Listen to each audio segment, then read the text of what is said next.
All right, so it's finally axle swap day. Now that we've got our T50 Torx bit, I'm going to start taking out this rear axle shaft.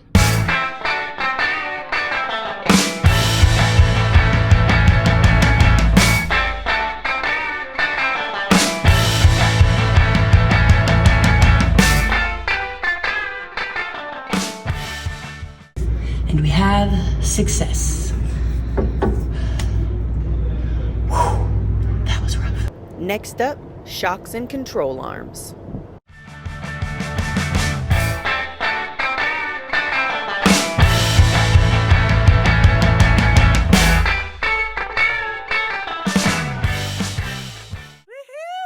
Time to remove these tires and wheels so we can get to the brake lines and remove this rear axle.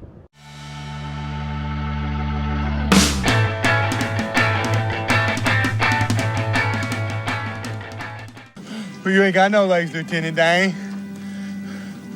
Yes, I know that. Let's get this Spicer UD60 installed.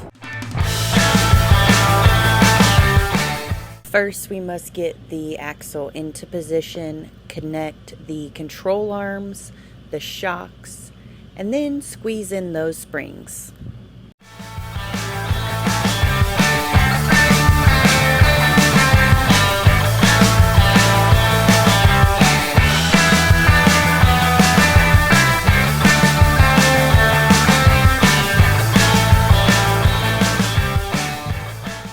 Now that we've got the rear Spicer UD60 bolted up, it's time to bleed those brakes.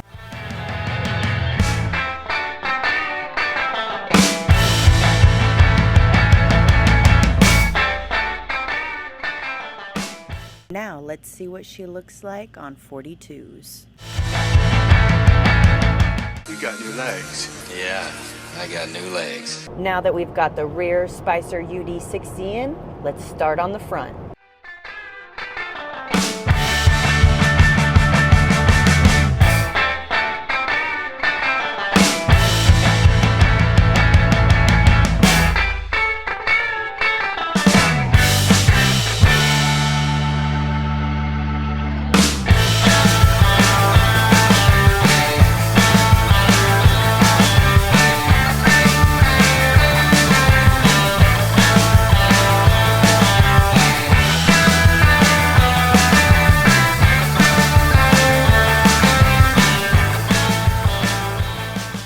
In order to get to the front wheel speed sensors, you need to remove the tires, wheels, calipers, and rotors.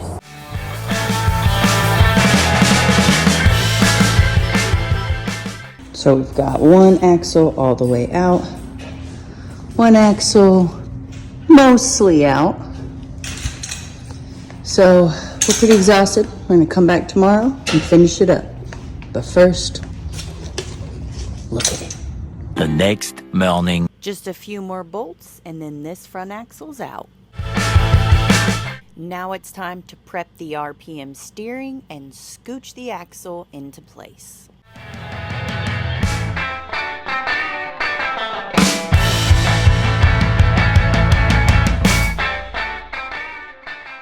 When installing the RPM steering, be sure to set your toe in to 1/8 inch.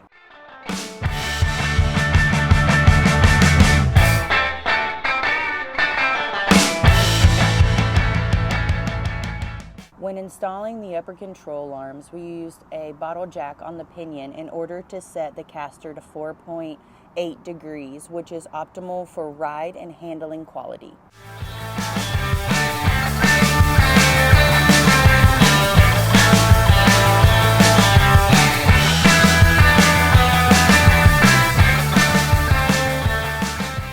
Now that everything's installed, it's time to bleed the front brakes.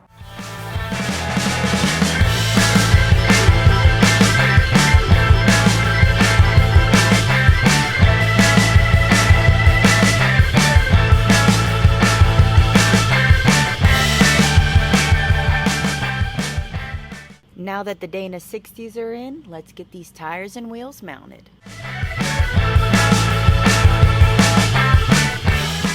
Time to charge the ORI struts with nitrogen, This time we put 100 psi in the lower chamber and 400 psi in the upper chamber.